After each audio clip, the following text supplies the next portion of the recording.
Este, estamos teniendo problemas con internet. No sé si alguien de ustedes pueda pasar la liga, este, ahí al chat de Pacto de Gracia,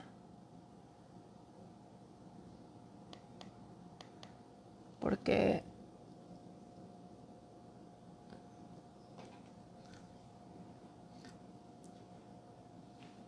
yo no puedo desde mi teléfono en este momento porque es teléfono de mi trabajo el que tengo aquí en la mano.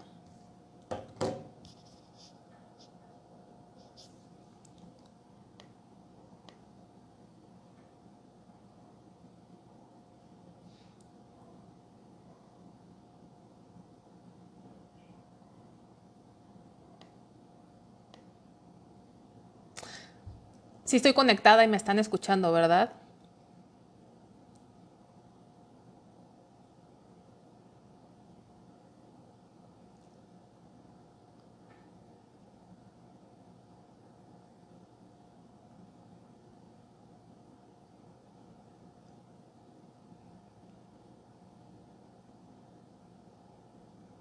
Ok.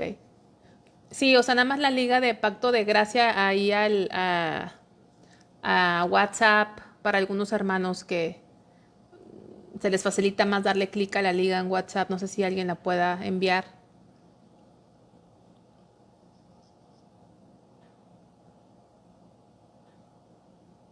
Bueno, voy a empezar porque estoy en el teléfono. Espero que no se me corte porque sí estamos teniendo un problema este de internet. Entonces voy a empezar.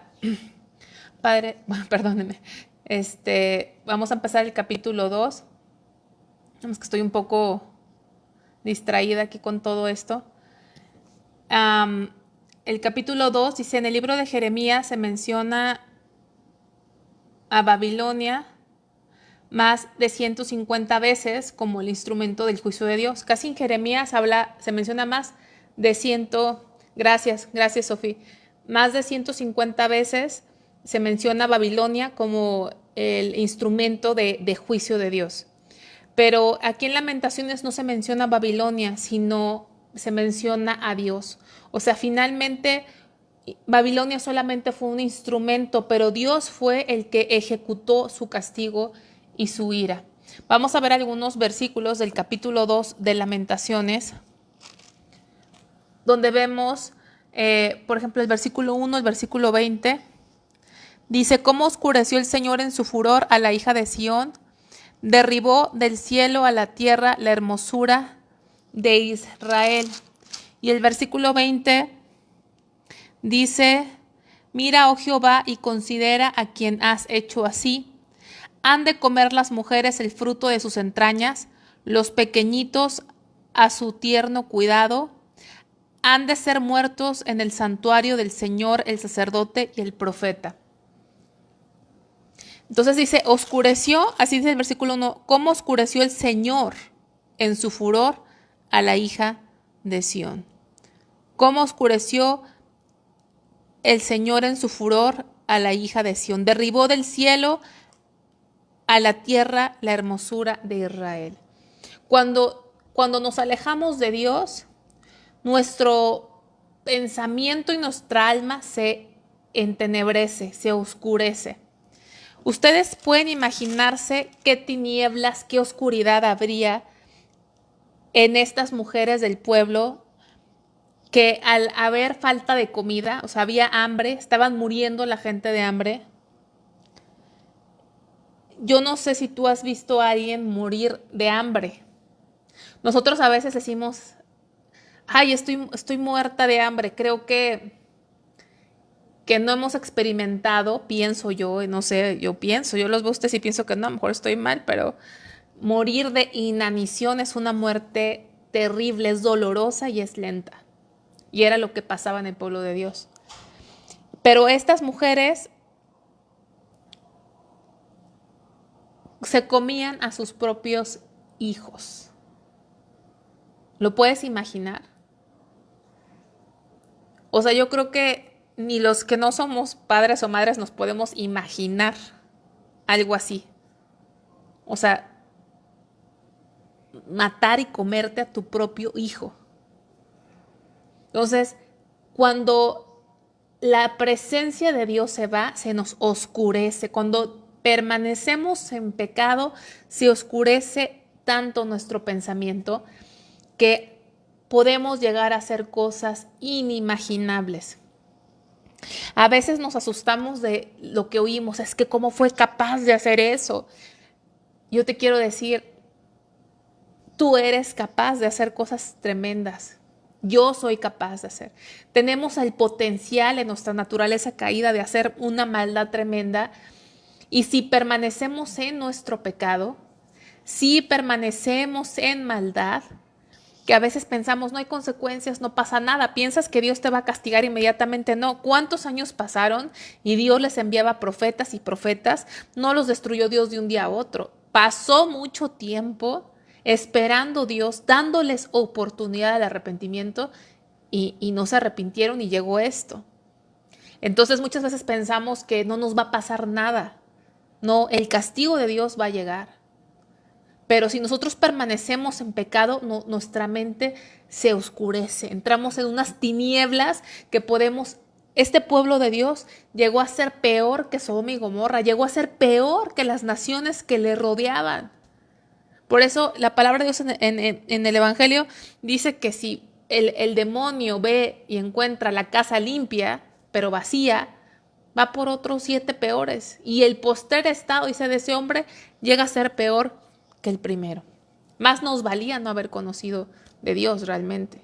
Entonces, una oscuridad tan tremenda, o sea, imagínense las tinieblas de llegar a ser semejante cosa, o sea, canibalismo y de sus propios hijos. Entonces, vemos que su hermosura fue derribada del cielo a la tierra, o sea, del cielo a la tierra es se desplomó, un cambio tremendo. Su hermosura, dice, fue derribada del cielo a la tierra. ¿Por qué? Ahí en el capítulo 2, versículo, creo que sigue siendo el versículo 1, derribó del cielo a la tierra la hermosura de Israel, porque la hermosura era el Señor.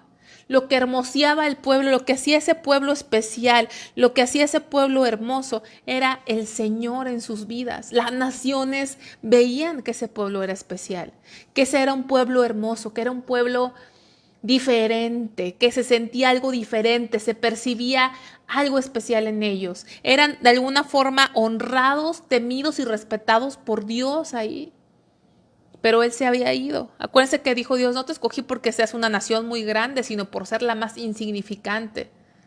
Pero esa nación, la presencia de Dios hermoseaba esa nación y ya no estaba esa manifestación de Dios ahí. Perdió todo su poder porque Dios ya no estaba con ellos. Fíjense, en el versículo 2 dice, destruyó el Señor y no perdonó, destruyó en su furor todas las tiendas de Jacob, echó por tierra las fortalezas de la hija de Judá, humilló al reino y a sus príncipes, cortó con el ardor de su ira todo el poderío de Israel, retiró de él su diestra frente al enemigo, y se encendió en Jacob como llama de fuego que ha devorado alrededor. Entesó su arco como enemigo y afirmó su mano derecha como adversario. Y destruyó cuanto era hermoso, en la tienda de la hija de Sión derramó como fuego su enojo. Perdió todo su poder y se humilló al reino y a sus príncipes, echó por tierra sus fortalezas. El Señor destruyó y no perdonó. Entonces allí en Deuteronomio vemos que Dios, no lo vamos a buscar, que Dios da el poder para hacer riquezas. Las riquezas, las fortalezas que tenían eran porque Dios se las había dado y ese mismo Dios destruyó todo esto. Y lo más tremendo fue que Dios mismo se les hizo enemigo. Podemos tener muchos enemigos, pero no queremos tener a Dios como enemigo. Es el que no queremos. Y a veces preferimos ser amigos de los demás, como dice la palabra de Dios, que el que es amigo del mundo es enemigo de Dios. Y es algo muy fuerte. Cuando leemos ese versículo sin ver Lamentaciones, a lo mejor se nos hace poca cosa, ¿no? El que es amigo del mundo se constituye enemigo de Dios. Quiero que veas que es ser enemigo de Dios. Dice ahí el versículo 4 y 5, entesó su arco como enemigo, afirmó su mano derecha como adversario y destruyó cuanto era hermoso. En la tienda de la hija de Sión derramó como fuego su enojo. El versículo 5, el Señor llegó a ser como enemigo, destruyó a Israel, destruyó todos sus palacios, derribó sus fortalezas y multiplicó en la hija de Judá la tristeza y lamento. Dice, el Señor llegó a ser como enemigo. El mismo Señor se vino en contra y no perdonó y destruyó todos sus palacios y multiplicó sus tristezas y el lamento. Entonces no queremos tener a Dios como enemigo. O sea, no es un juego el pecado. No es un juego el pecado. Los muros fueron destruidos. Vamos a ver, versículos 7 y 8.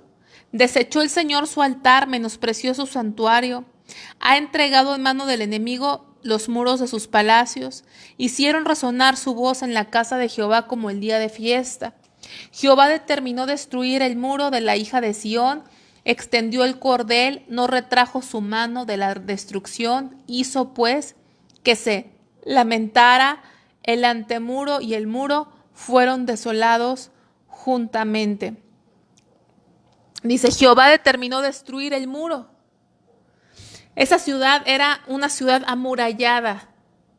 Nadie creía que podían alguien destruir ese muro. Sabían los pueblos que nadie podía traspasar esos muros, pero los muros en sí no eran la protección. Dios era ese muro. Así como con Job, que Dios era ese vallado, ese círculo de protección, los muros en sí no los protegían, los protegía Dios. Esos muros representaban la protección de Dios, porque físicamente los podían destruir si Dios lo hubiera permitido. Pero Dios los protegía. Esos muros solamente representaban el verdadero muro que era Dios, pero el que era muro, el que era su protector, se volvió su enemigo y fueron destruidos esos muros.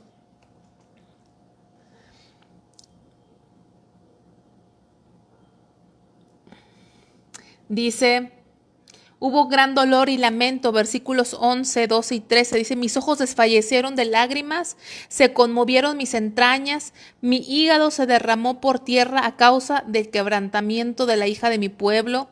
Cuando desfallecía el niño y el que mamaba en las plazas de la ciudad, decían a sus madres, ¿dónde está el trigo y el vino?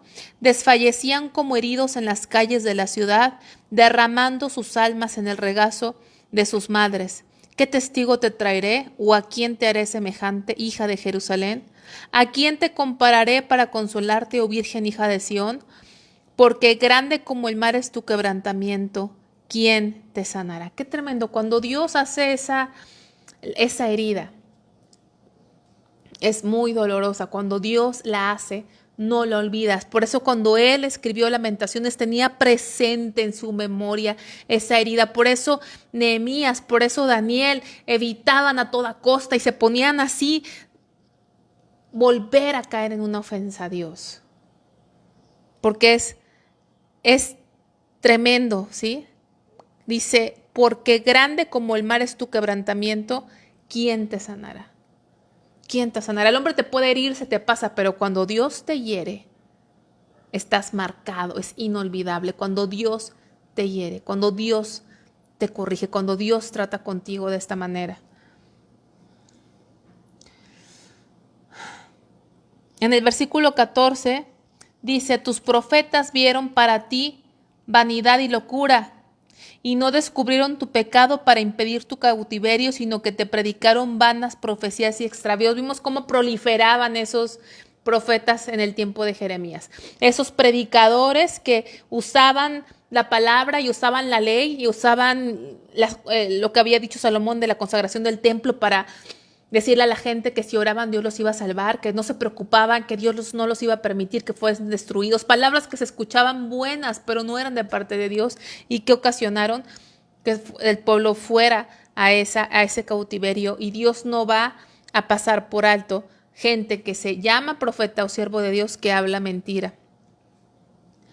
Entonces, Jerusalén llegó a gozar de gran prosperidad. Vamos a ver en el 15, dice, todos los que pasaban por el camino batearon las manos sobre ti, silbaron y movieron despectivamente sus cabezas sobre la hija de Jerusalén, diciendo: esta es la ciudad que decían, de perfecta hermosura, el gozo de toda la tierra. ¿Te acuerdas? Si lo quieres ver ahí en el Salmo 48:2.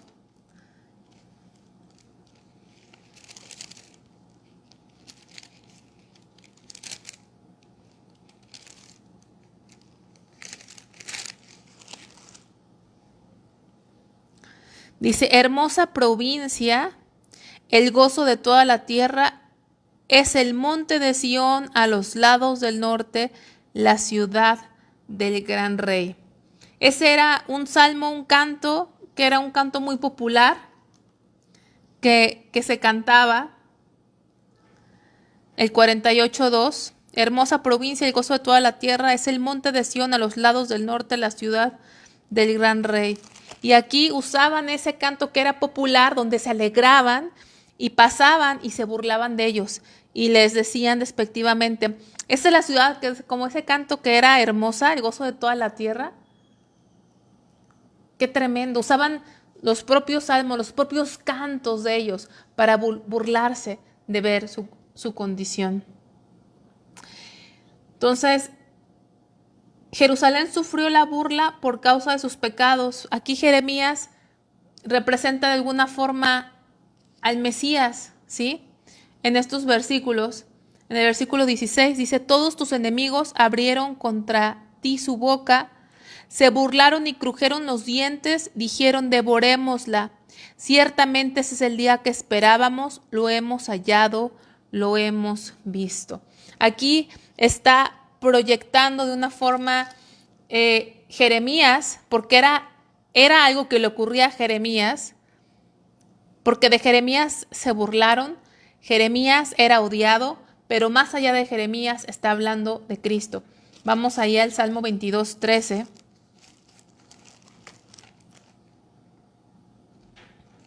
Para poder comparar estos versículos. Salmo 22:13. Dice: abrieron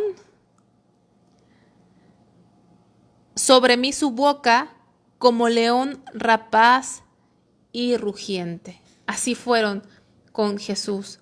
Vamos a Mateo 27.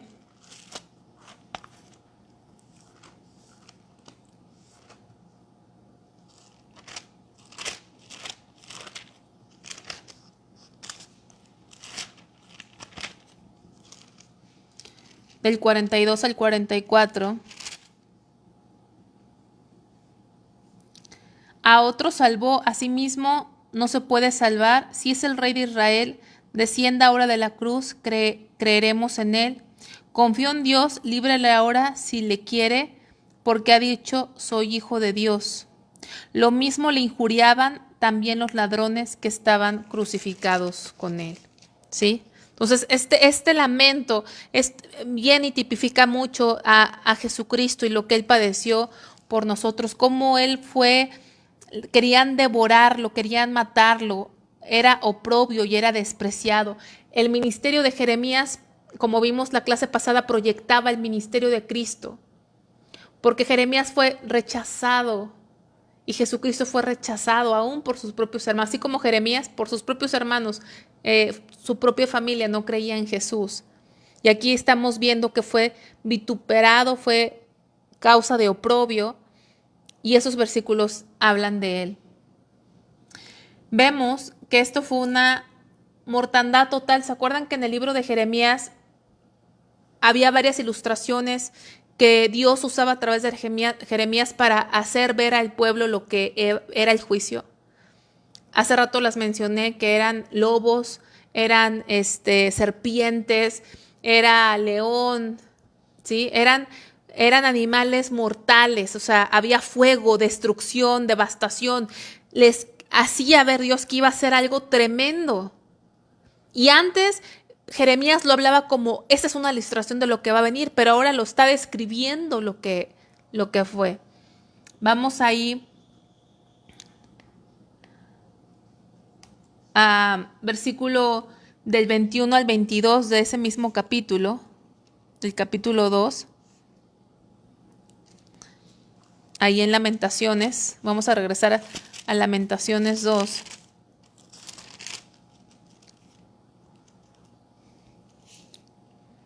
Versículo 22 dice, niños y viejos yacían por tierra en calles, niños y viejos.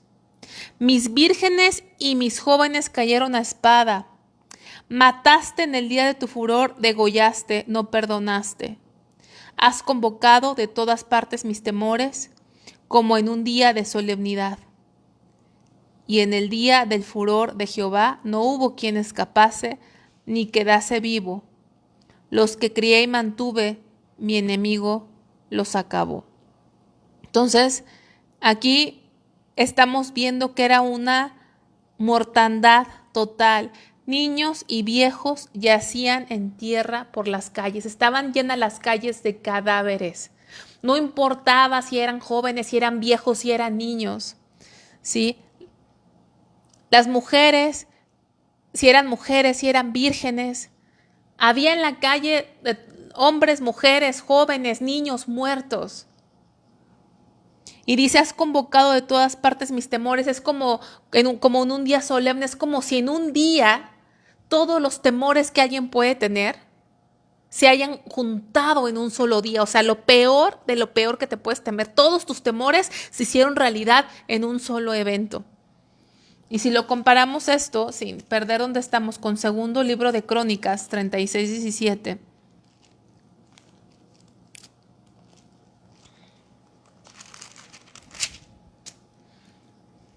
Por lo cual trajo contra ellos al rey de los caldeos, que mató a espada a sus jóvenes en la casa de su santuario, sin perdonar joven ni doncella, anciano ni decrépito, todos los entregó en sus manos. Mató a espada a todos, no les perdonó si tenían una discapacidad, si eran gente más grande, si era gente buena, si nada.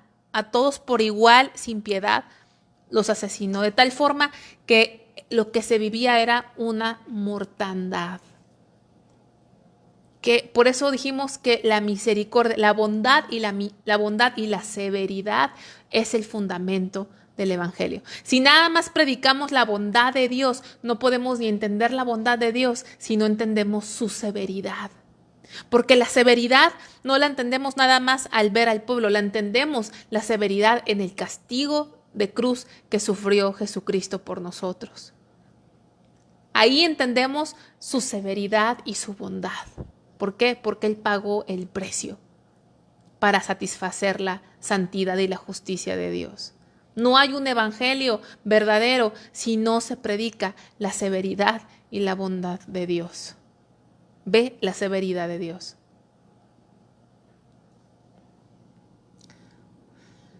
Vamos al capítulo 3.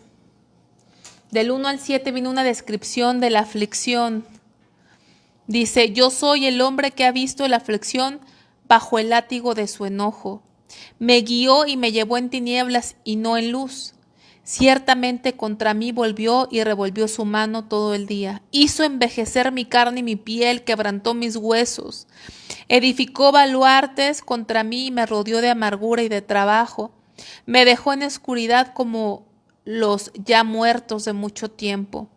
Me cercó por todos lados y no puedo salir. Ha hecho más pesadas mis cadenas. Entonces ahí vemos una descripción. Dice, hasta su carne se envejeció, quebrantó sus huesos. Me dejó en oscuridad. Mis cadenas se hicieron más pesadas.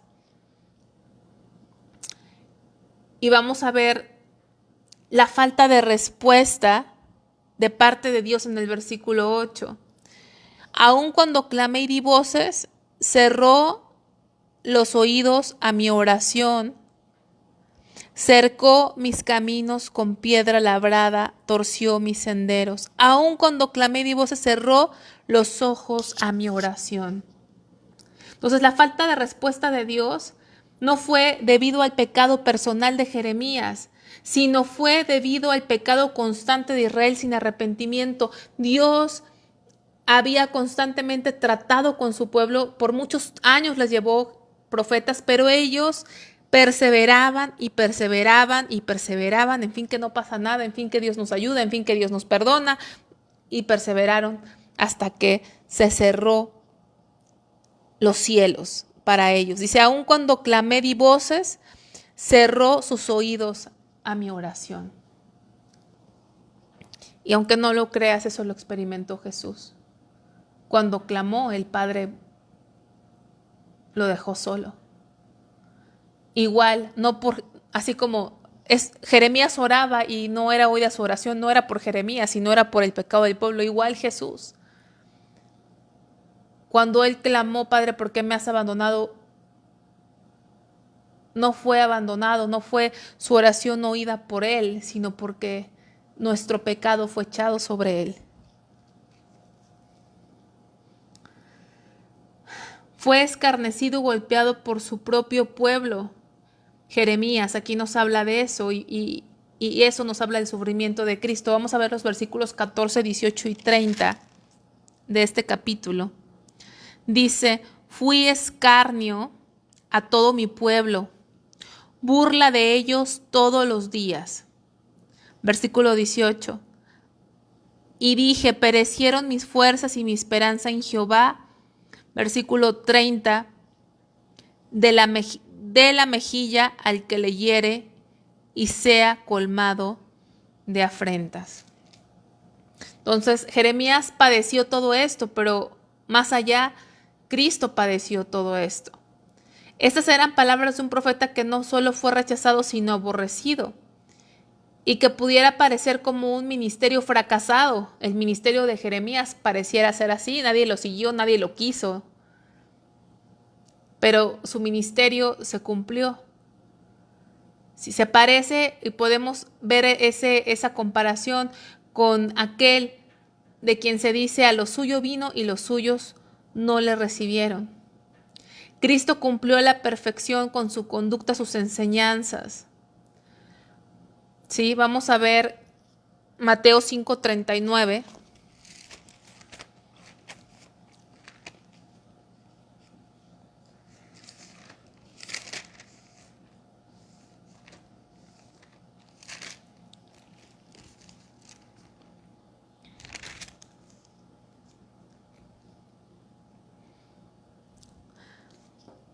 Dice, pero yo os digo, no resistáis al que es malo, antes a cualquiera que te hiera en la mejilla derecha, vuélvele también la otra. Cuando vamos a Isaías 56,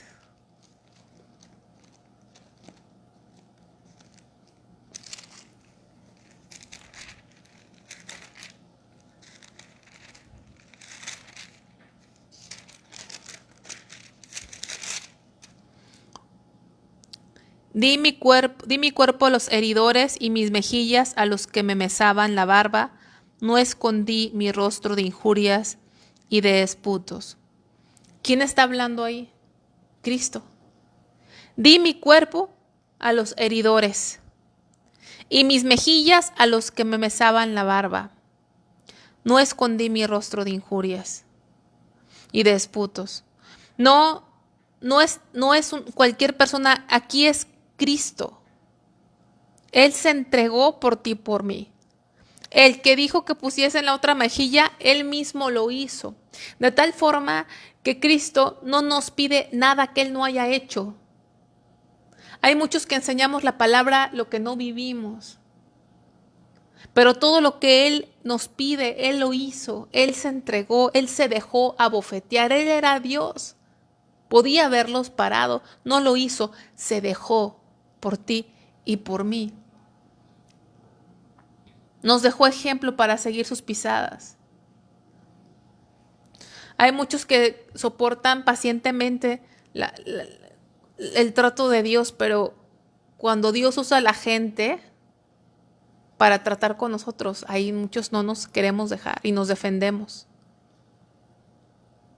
Y tenemos que someternos al trato de Dios. Las lágrimas de Jeremías,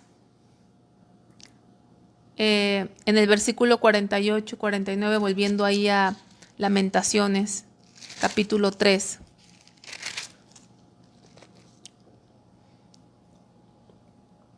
Dice, ríos de aguas echan mis ojos por el quebrantamiento de la hija de mi pueblo. Mis ojos destilan y no cesan porque no hay alivio. Ríos, como esos ríos Éufrates, ¿no? De Babilonia, en esos ríos donde se acordaban cuando estaban ahí en cautiverio. Tigris y Éufrates tipificaban ese llanto y era un llorar. No son esas lágrimas, que luego les dicen lágrimas de cocodrilo, ¿no? O sea, falsas. Que el cocodrilo dicen que llena, o lo que he escuchado que lloran cuando están llenos. O sea, y cuando decimos lágrimas de cocodrilo decimos falsas. Estas son lágrimas, son ríos, son llanto, llanto de lo más profundo del ser de alguien. No cesan porque no hay alivio.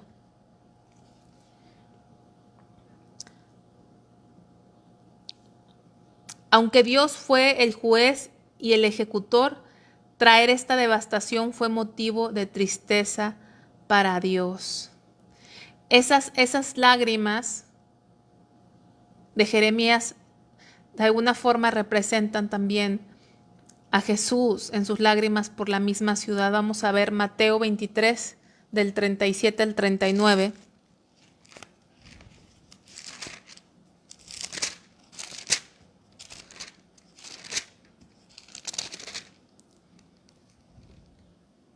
Jerusalén, Jerusalén, que matas a los profetas y apedreas a los que te son enviados. ¿Cuántas veces quise juntar a tus hijos como la gallina junta sus polluelos debajo de sus alas, de las alas, y no quisiste? He aquí, vuestra casa os es dejada desierta, porque os digo que desde ahora no me veréis hasta que digáis, bendito el que viene en el nombre del Señor. Entonces esas lágrimas de Jeremías tipifican el sentimiento de Jesús por esa misma ciudad de Jerusalén, por ese pueblo de Jerusalén. Vamos a Lucas 19.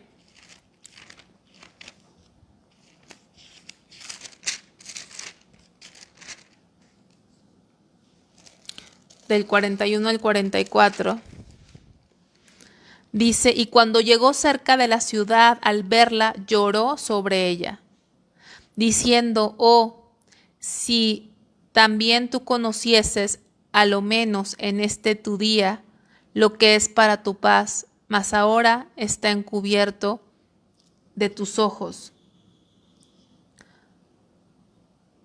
Porque vendrán días sobre ti cuando tus enemigos te rodearán con vallado y te sitiarán, y por todas partes te estrecharán y te derribarán a tierra y a tus hijos dentro de ti, y no dejarán de ti piedra sobre piedra, por cuanto no conociste el tiempo de tu visitación. Y era también parte esto, no conociste el tiempo de tu visitación, no sabía. Dice que lloró sobre ella porque decía, oh, si también tú conocieses, a lo menos en este día, lo que es para tu paz. Y recordemos eso que compartí al principio, Jeremías llorando, endechando a Josías. No era Josías, sino era el darse cuenta que el pueblo no entendía su pecado, no entendía su condición. Así Jesús no entendía, él lloraba por un pueblo que no entendió el tiempo de su visitación, que no entendía su condición espiritual, y él lloraba. Entonces cuando vemos esas lágrimas de Jeremías, que eran como ríos, que era un llanto, que era un lamento, entendemos que está reflejando o proyectando a Jesús en esta misma, su lamento por esta misma ciudad. Vamos a Isaías 63, 9.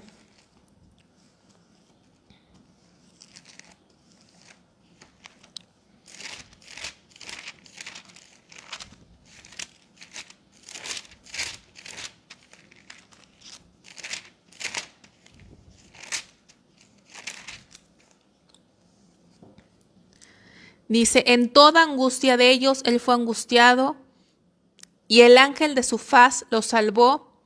En su amor y en su clemencia los redimió y los trajo y los levantó todos los días de la antigüedad. Tenemos que ver que aunque Dios fue el ejecutor, el juez y el ejecutor de su ira, esta devastación, este sufrimiento, esta destrucción que fue tremenda, no fue indiferente Dios, no fue lejano. Dice que en toda angustia de ellos, Él fue angustiado. Aunque no estaba su presencia manifestándose en gloria, hermosura y protección, estaba la presencia de Dios en ese lugar. Dios estaba, a pesar que parecía desolación, Dios estaba ahí con su pueblo. Y no nada más estaba, sino, imagínense, Dios ejecutando su ira, pero Él angustiado. En toda angustia de ellos, Él también fue angustiado.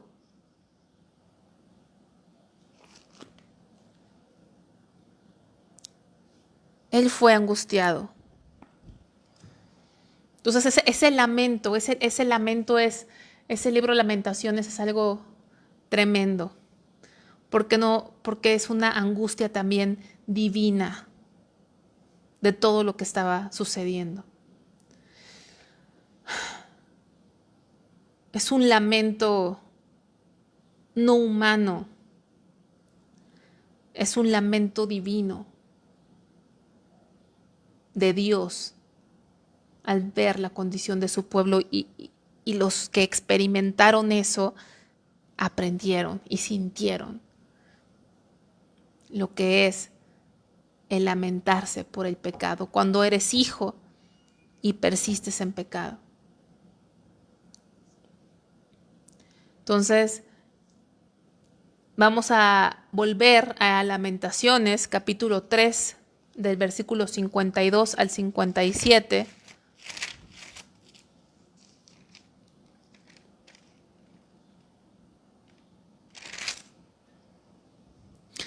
Dice: mis enemigos me dieron caza como a ave sin haber por qué.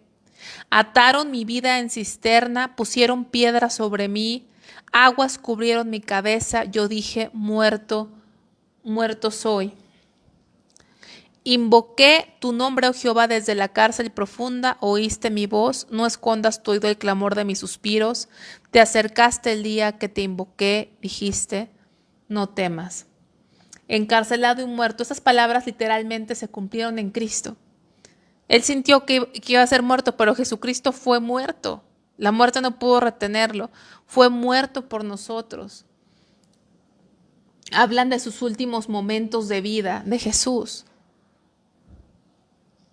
Eso está hablando de eso. Ese Lamentaciones habla de los últimos momentos de vida de Jesús. Oíste mi voz, no escondas tu oído al clamor de mis suspiros. Te acercaste el día que te invoqué y dijiste, no temas, porque la muerte no pudo retenerle. Él le quitó las llaves de la muerte y es por eso que nosotros podemos entrar a la eternidad con el Señor.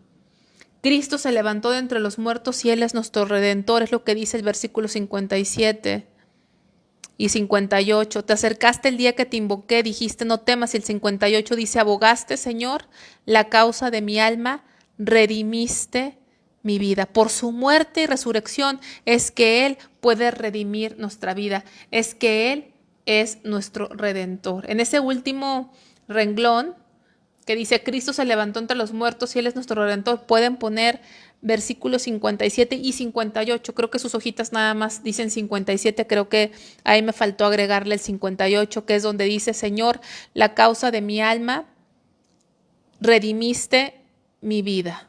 Él es nuestro Redentor. La única palabra de esperanza en todo este libro se encuentra precisamente en el capítulo 3, que es como que el centro de los 5 capítulos, 2, y está el 13 ahí en medio. Es la única palabra que encontramos de esperanza aquí en el libro, donde nos recuerda que sus misericordias se hacen nuevas cada mañana y que su fidelidad es grande. Vamos ahí a versículos del 21 al 24. Dice, esto recapacitaré en mi corazón, por tanto esperaré. Por la misericordia de Jehová no hemos sido consumidos. A pesar de la desolación, a pesar de la mortandad, del sufrimiento, de la destrucción, del dolor, él reconocía la misericordia de Dios porque no habían sido consumidos. El Señor pudo haber destruidos completamente, hacerse otra nación, hubiera podido acabar con ellos completamente, pero no hemos sido consumidos porque nunca decayeron sus misericordias. Hermanos, pase lo que estemos pasando, pruebas, aflicción o aún castigo de Dios por andar en pecado, si somos hijos, esa precisamente es la misericordia de Dios que Él está tratando con nosotros. Vemos su misericordia porque no nos ha consumido, porque Él está tratando con nosotros. Dice, nuevas son cada mañana, grande es tu fidelidad. Mi porción es Jehová, dijo mi alma, por tanto en Él esperaré. Buenos Jehová a los que en Él esperan, al alma que le busca. Bueno es esperar en silencio la salvación de Jehová, bueno le es al hombre llevar el yugo desde su juventud. Entonces, aún en esos momentos tenemos que ver la misericordia de Dios, porque la misericordia de Dios hace nueva cada mañana, no se agota. No se agota la misericordia de Dios. Cada día que ves el sol es nueva su misericordia hacia ti y es grande su fidelidad, tan grande que Dios cumplió su promesa y trató con su pueblo porque lo amaba, pero no lo consumió. Merecía ser consumido, pero Dios no lo consumió. Dios lo hirió. Qué tremendo cuando Dios te hiere. Es de lo más doloroso que puede hacer vivir un ser humano, es el trato de Dios contigo de esta forma. Pero dice, mi porción es Jehová, por tanto en Él esperaré.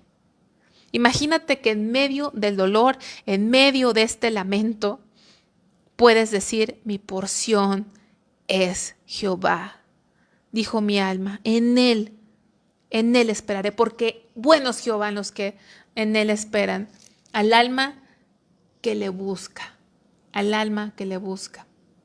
Entonces, también aquí en el versículo del 25 al 33 vemos las lecciones que han aprendido en la escuela de la aflicción, porque la aflicción es una escuela. Esa escuela no la queremos pasar, nadie queremos pasar la escuela de la aflicción, pero es necesario que la pasemos. Y aquí nos da unas enseñanzas que se aprenden en la aflicción. Y dice, versículo 26, bueno es esperar en silencio la salvación de Jehová. Bueno es esperar en silencio la salvación de Jehová. Bueno le es al hombre llevar el yugo desde su juventud, que se siente solo y calle, porque es Dios quien se lo impuso. Ponga su boca en el polvo por si aún hay esperanza, de la mejilla el que hiere y sea colmado de afrentas. Porque el Señor no desecha para siempre, antes si aflige también se compadece según la multitud de sus misericordias, porque no aflige ni entristece voluntariamente a los hijos de los hombres. Entonces, Dios no nos entristece o no nos pasa por cosas difíciles porque Él quiera, es lo que aquí dice, voluntariamente, porque Él tiene ganas de hacernos sufrir, no, sino porque lo necesitamos. ¿Y qué nos enseña aquí? Que se siente solo y calle, de la mejilla el que le hiere. Quiere decir que en la escuela de sufrimiento tenemos que saber y dejarnos en Dios. Dejarnos en Dios. No poner resistencia. No poner resistencia. Yo no sé cómo eras cuando tus papás te castigaban, si ponías resistencia o no, ¿verdad? Yo ponía resistencia, mucha resistencia. Pero cuando Dios está pasándote por ahí, hermano, de verdad, arrepiéntete, sométete a Dios, déjate en sus manos, déjate en sus manos, Y acuérdate que dice aquí en el versículo 33, porque no aflige ni entristece voluntariamente a los hijos de los hombres. No aflige voluntariamente. Lo que nos pasa, que Dios permite, es por un propósito, es porque lo necesitamos. Y acuérdate que Él no desecha para siempre, no desecha para siempre. Dice, antes si aflige, también se compadece según la multitud de sus misericordias. Solamente tenemos que esperar en que Él tenga misericordia de nosotros. Y sabemos que sus misericordias son nuevas cada mañana, entonces confiemos en Dios, hay esperanza. Dice que Dios es soberano, esto es muy importante. Dice el versículo 37 y 38. ¿Quién será aquel que diga que sucedió algo que el Señor no mandó? De la boca del Altísimo no sale lo bueno y lo malo. Fíjense.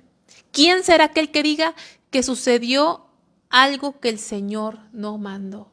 Por muy raro que sea lo que estés pasando, por muy extraño, por muy fuerte, por muy terrible o algo que estás viendo que está pasando, tienes que saber que Dios está en eso, en su soberanía. Por eso dice, ¿quién será aquel que diga que sucedió algo que el Señor no mandó? Dios gobierna, Dios gobierna. Y es lo que tenemos que entender, que Dios está en su trono y Él reina. Vamos al capítulo 4. Y el capítulo 4 lo que vamos a encontrar es un contraste entre la vida antes del juicio y la vida después del juicio. Qué terrible condición del pueblo, cómo cambió su condición una y otra vez. Vamos a ver ahí, dice, cómo se ha ennegrecido el oro, como el buen oro ha perdido su brillo. Las piedras del santuario están esparcidas por las encrucijadas de todas las calles. Y ahí no está hablando en sí del oro, ¿sí?, sino del pueblo. Esas piedras representan al pueblo, los hijos de Sión preciados y estimados más que el oro puro. Ahí está cómo se ligan los dos primeros versículos, el primer versículo al versículo 2. Eso cuando dice cómo se ha ennegrecido el oro, cómo se ha manchado el oro. No está hablando del oro como material precioso, sino de los hijos de Sión. ¿Por qué? Porque dice el versículo 2, preciados y estimados más que el oro puro, son tenidos por vasijas de barro, obra de manos del alfarero. Antes las naciones veían a los hijos de Dios como oro. Los veían como un pueblo tremendamente especial. De alguna forma eran respetados y temidos, pero ahora la gente veía a los hebreos como escoria, como basura, como lo peor de lo peor. Y empezamos a ver, voy a pasarme un poquito al versículo 5, dice, los que comían delicadamente fueron asolados en las calles, los que se criaron entre púrpuras se abrazaron a los estercoleros, o sea, los que tenían ciertos lujos o eran especiales, estaban comiendo de la basura, estaban como en la pobreza extrema, en la desolación y siendo miserables. Versículo 6, porque se aumentó la iniquidad de la hija de mi pueblo. Fíjense cómo dice Dios, porque se aumentó la iniquidad de la hija de mi pueblo más que el pecado de Sodoma. Que era lo que decía yo, cuando dejas la casa limpia pero vacía, dice que vienen otros 7 y son peores y tu estado viene a ser peor. Este pueblo que Dios santificó, que Dios tomó para él, llegó a ser peor que Sodoma. Por eso el castigo, fíjate bien, ¿tú te acuerdas del castigo para Sodoma y Gomorra? Creo que está en Génesis 18 o 19. ¿Te acuerdas del castigo para Sodoma y Gomorra? ¿Qué le pasó a la ciudad? ¿Cómo murieron? Por fuego, ¿no? ¿Fue quemada la ciudad? Sí, estoy viendo, ¿no? Pero el castigo para el pueblo de Dios fue peor que el castigo de Sodoma y Gomorra, porque ese castigo fue pronto, fue rápido, vino el fuego, vino la destrucción y ahí quedó. Pero imagínate este castigo de morir lentamente, porque aquí en Lamentaciones da a entender que les fue mejor a los que murieron, que los asesinaron con una espada y que cayeron muertos ahí, o que fueron degollados, porque muchos fueron degollados los nobles. Fue mejor para ellos que lo que les tocó vivir a otros, porque les tocaron 70 años de cautiverio y a muchos de ellos morían de hambre. Imagínate, se les iba pegando la piel a los huesos. ¿Te puedes imaginar todo lo que va pasando en tu cuerpo? La gente que muere de inanición, cómo se te van llenando de agua tus pulmones, todos los cambios fisiológicos, cómo te vas enfermando porque tu sistema inmunológico no está funcionando hasta que te mueres de hambre. Te mueres de hambre. Fue una muerte lenta. El castigo para el pueblo de Dios fue mayor que el castigo para Sodoma y Gomorra. Por eso dice el versículo 6, porque se aumentó la iniquidad de la hija de mi pueblo más que el pecado de Sodoma, que fue destruida en un momento sin que acamparan contra ella compañías. Sus nobles fueron más puros que la nieve, más blancos que la leche, más rubios eran sus cuerpos que el coral, su talle más hermoso que el zafiro, oscuro más que la negrura es su aspecto, no los conocen por las calles, su piel está pegada a sus huesos, seca como un palo. Por eso dice el 9, fíjense, más dichosos fueron los muertos a espada que los muertos por el hambre, porque estos murieron poco a poco por falta de los frutos de la tierra. Y vuelve a decir, las manos de las mujeres piadosas cosieron a sus hijos. Mujeres piadosas cosieron a sus hijos, dice, sus propios hijos les sirvieron de comida en el día del quebrantamiento de la hija del pueblo. Cumplió Jehová su enojo, derramó el ardor de su ira y encendió en Sión fuego que consumió hasta sus cimientos, así como lo había dicho. ¿Se acuerdan que Dios le dijo a Jeremías, les enseñó así este templo? Les dijo en el capítulo 7 de Jeremías, este templo en el que ustedes vienen a adorar y a cantar y a buscar a Dios hipócritamente porque viven otra vida. Todo esto se va a acabar, todo eso se va a ser quemado y eso fue lo que pasó, se consumió hasta sus cimientos. Y fíjense el 12, versículo 12. Nunca los reyes de la tierra ni todos los que habitan en el mundo creyeron que el enemigo y el adversario entrara por las puertas de Jerusalén. Era una impresión, era un espanto, no lo podían creer nunca los reyes de la tierra, ni todos los que habitan en el mundo. Fíjense qué versículo. Nunca nadie se imaginaba lo que le iba a pasar a ese pueblo. Era inimaginable. Si alguien lo hubiera contado, nadie lo hubiese creído. Y eso le pasó a ese pueblo. Creyeron que el enemigo y el adversario, jamás creyeron que el enemigo y el adversario entrarían por las puertas de Jerusalén porque estaban protegidos por Dios. Entonces, esa es una enseñanza para nosotros. Hay cosas que pensamos que nunca nos pueden pasar. Nos pueden pasar.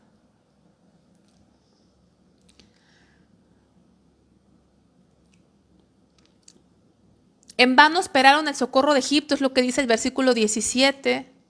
Voy a ir un poco más rápido. Versículos 18 y 19. Los babilonios los asediaron de repente. Duró como 18 meses el asedio de Babilonia a Jerusalén. El versículo 20 dice, el aliento de nuestras vidas, el ungido de Jehová, de quien habíamos dicho a su sombra tendremos vida entre las naciones, fue apresado en sus lazos. Ahí se refiere, el ungido de Jehová, se refiere al rey de Judá, que fue el rey Sedequías, que fue apresado y le sacaron los ojos, ¿se acuerdan? Y mataron a sus hijos. Por otro lado, manifiesta cómo la hija de Edom se regocijó con la caída de Jerusalén. Fíjense el 21 y el 22. Gózate y alégrate, hija de Edom, la que habitas en la tierra de Uz, aún hasta ti llegará la copa, te embriagarás y vomitarás. Se ha cumplido tu castigo, oh hija de Sión, nunca más te hará llevar cautiva. Castigará tu iniquidad, oh hija de Edom, descubrirá tus pecados. Es lo que vamos a ver en un libro más adelante de un profeta. Más adelante vamos a ver qué pasó con Edom, porque Edom son descendientes de Esaú. Eran parientes del pueblo de Dios y se gozaron. Aquí dice que se gozaron con ver a su pueblo, a sus mismos parientes, siendo muertos. Así que tengamos que tener mucho cuidado de gozarnos con el sufrimiento. Vamos al capítulo 5 ya para finalizar, hermanos. Gracias por su paciencia. Espero que sea de bendición para ustedes. Y aquí vemos a un pueblo en el capítulo 5, un pueblo que lamenta las terribles condiciones con lo que viven, como viven. Versículo 2, nuestra heredad ha pasado a extraños, nuestras casas a forasteros, huérfanos somos sin padre, nuestras madres son como viudas, nuestra agua bebemos por dinero, compramos nuestra leña por precio, padecemos persecución sobre nosotros, nos fatigamos, no hay para nosotros reposo. ¿Sí? No hay para nosotros, tenían que, hasta las necesidades básicas, los alimentos básicos tenían que pagarlos, habían sido despojados de sus propios bienes y los habitaba otra persona. Qué tremendo, ¿no? El haber hecho tu casa y estar cómodo en tu casa y en tus bienes y de repente otros te sacan, te matan, te llevan cautivo y se adueñan de tus propiedades. Y ahora tú tienes que pagar altos costos por cosas que son bienes básicos. Si habla de todas las atrocidades, fíjense en el versículo 8. Siervos se enseñorearon de nosotros, no hubo quien nos librase de su mano. Con peligro de nuestras vidas traíamos nuestro pan ante la espada del desierto. Nuestra piel se ennegreció como un horno a causa del ardor del hambre. Violaron a las mujeres en Sión, a las vírgenes en las ciudades de Judá, a los príncipes colgaron de las manos, no respetaron el rostro de los viejos. Por eso Dios se enojó con el rey de Babilonia, porque se excedieron en su maldad. O sea, llegaron, degollaban gente, mataban gente, los dejaron morir de hambre, los torturaron, violaron a las vírgenes, violaban a las mujeres. Dice que tenían todo el tiempo, corrían peligro de muerte, se burlaban de ellos, a los príncipes los colgaron de las manos, o sea, había hasta tortura, no respetaron ni a los viejos. Fue algo tremendo lo que ellos vivieron y es lo que está redactado ahí. Y este capítulo, porque todos dijimos que son acrósticos, que van en orden, este último capítulo de Lamentaciones es ese acróstico, ya no tiene orden, ya no va en orden, porque el capítulo 5 es como una explosión del sentimiento de todo, la desesperación y la angustia y la necesidad de todo lo que está pasando en ese momento. Entonces, en el capítulo 5 ese acróstico, ese alfabeto pierde ese orden, manifestando o la culminación de esta angustia y de este lamento de lo que se está viviendo. Dice, a causa de todo esto el gozo ha cesado. Es lo que trae el pecado. El pecado trae luto. ¿Sí? Versículo 15, cesó el gozo de nuestro corazón, nuestra danza se cambió en luto. ¿Y se acuerdan de lo que leímos en el Salmo 137 cuando se sentaban ahí en los ríos en Babilonia y la gente decía, canta, toca como esas canciones de gozo? No había canto. ¿Cómo podrían tocar si no había canto, no había gozo? Nuestra danza se cambió en luto. Lo que había en este lamento era un duelo. Un duelo similar a cuando alguien muere, a un funeral, un luto profundo, un dolor profundo, una devastación profunda que solamente se podría expresar en un gemido que viene de adentro, que lo que más te duele no es la devastación, sino es lo que dijimos en cómo termina este capítulo, que ya no está esa manifestación de la presencia de Dios. Entonces, vamos a ver ahí más adelante, dice, versículo 19, mas tú, Jehová, permanecerás para siempre, tu trono de generación en generación, tu trono de generación en generación. Vamos a ver tantito ahí, Salmo 45, 6.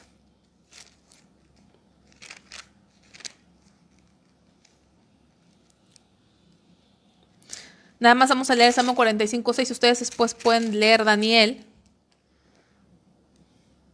Salmo 45:6 dice: Tu trono, oh Dios, es eterno y para siempre, cetro de justicia es el cetro de tu reino.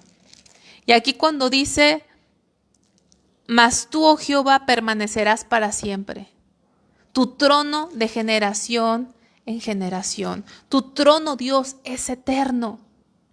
Tu trono, Dios, es eterno. Es el punto culminante de este capítulo porque Jeremías recibe consuelo en el hecho de saber que el Señor reina, que su trono es eterno. ¿Entiendes eso? ¿Entiendes lo que significa? Estás pasando, era un caos total. Era humanamente, ellos no tenían más el control de sus vidas, no sabían si iban a vivir mañana. No podían proteger a sus vírgenes de ser violadas, no podían proteger a sus viejos de ser torturados y burlados. Parecía que no tenían el control de nada, pero su consuelo era decir, Señor, tu trono es eterno, es decir, tú reinas y nadie puede quitarte de tu trono. Tú gobiernas sobre toda situación, sobre toda circunstancia, aun esto en los que no tenemos control de nada. Tú estás en tu trono y reinas. Y esa era la consolación del profeta, mas tú, oh Jehová, permanecerás para siempre, tu trono de generación en generación. ¿Por qué te olvidas completamente de nosotros y nos abandonas tan largo tiempo? Y ese es como termina, está terminando. Describió todos los horrores que estaban pasando, pero el lamento, el gemido, ese gemido de Jesús en la cruz del Calvario, ¿por qué me has abandonado? Era la expresión de lamentaciones. El origen de lamentaciones no es la falta de todas las cosas, sino la falta de la manifestación de la presencia de Dios, porque Él tuvo que tratar así con su pueblo. Por eso le dice, ¿por qué te olvidas? No es que se olvidara completamente, pero una forma de decir, Señor, no te olvides de nosotros. No nos abandones tan largo tiempo. Y dice este versículo tan hermoso, vuélvenos, oh Jehová, a ti y nos volveremos. Vuélvenos, oh Jehová, a ti y nos volveremos. Nos dice algo muy importante.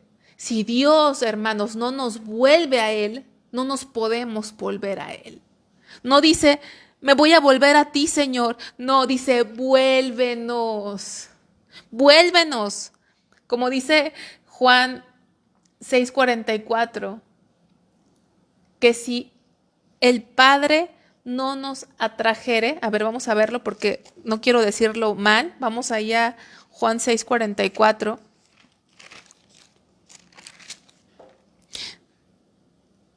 Dice, ninguno puede venir a mí si el Padre que me envió no le trajere. Nadie puede venir a Él. Podemos hacer evangelismo y qué bueno que lo hagamos y cuántas campañas hay de evangelismo y cómo presentar el evangelio en 5 pasos y tantas estrategias, pero si el Padre no nos lleva al Hijo, por eso aquí dice algo muy importante Jeremías, ni el sufrimiento, hermanos, ni el sufrimiento del cautiverio podía hacerlos volver a Dios. Porque el sufrimiento a nadie lo hace volver a Dios. Es Dios el que nos vuelve a Él. Hay mucha gente que sufre muchas cosas y nunca vuelve a Dios. Se hacen más duros en su pecado. Ahí está la gente que va a crujir sus dientes en el infierno de odio a Dios. Es Él, vuélvenos, oh Jehová, a ti y nos volveremos. Renueva nuestros días como al principio. Y este libro finaliza con un lamento y una súplica, pero con un elemento de esperanza porque dice, vuélvenos, oh Jehová, a ti y nos volveremos, renueva nuestros días como al principio, porque nos has desechado, te has airado contra nosotros en gran manera. Termina como una oración, pero alguien escribió que termina meramente como una luz tenue a lo lejos, como una estrella de la mañana entre las nubes, que por sí misma no disipa las sombras de la noche, pero anuncia que la salida del sol se aproxima. Quiere decir, se veía todo muy oscuro, pero siempre hay esperanza, y la esperanza es que sus misericordias se renuevan cada mañana y que Dios no desampara para siempre a su heredad. ¿Sí? Dios no desampara a su pueblo para siempre. Y si tú lo lees en tu casa, Jeremías capítulo 31, versículos 1, 2, 7, del 10 al 13, vas a ver que Dios ya tenía preparado lo que iba a pasar después de este cautiverio, cómo Dios los iba a restaurar y se iban a alegrar, y no nada más habla históricamente de la restauración, que ya la vimos, eso lo vimos en los libros de Nehemías y Esdras, sino habla también del futuro, donde va a ser la restauración completa, no nada más de su pueblo como Israel, sino del pueblo de Dios, para llevarnos a una eternidad futura con Él. Y termino con este renglón que dice, este libro tiene una advertencia: si Dios no vaciló en juzgar a su pueblo amado, ¿qué hará con las naciones del mundo que rechazan su palabra? Porque esto fue para su pueblo que amaba, para el especial que él amó. ¿Cómo trató con su pueblo? ¿Cómo será con los demás? Entonces es una reflexión muy, muy tremenda, y espero con todo mi corazón que te hayas identificado con ese lamento, hermano, porque no es un lamento de un dolor físico, no es un lamento de un dolor emocional, psicológico, mental, sino es espiritual. Es un gemido que tienes que experimentar, o quizá hayas experimentado como hijo de Dios. Que Dios te bendiga, y si Dios quiere, el próximo mes, si Dios nos da vida, vamos a estar leyendo el libro de Ezequiel. Así que, como es un libro algo largo, pues sería bueno que fueras leyendo 1 o 2 capítulos diariamente para que sea más fácil comprender ese libro de Ezequiel. Que Dios los bendiga, hermanos. Buenas noches.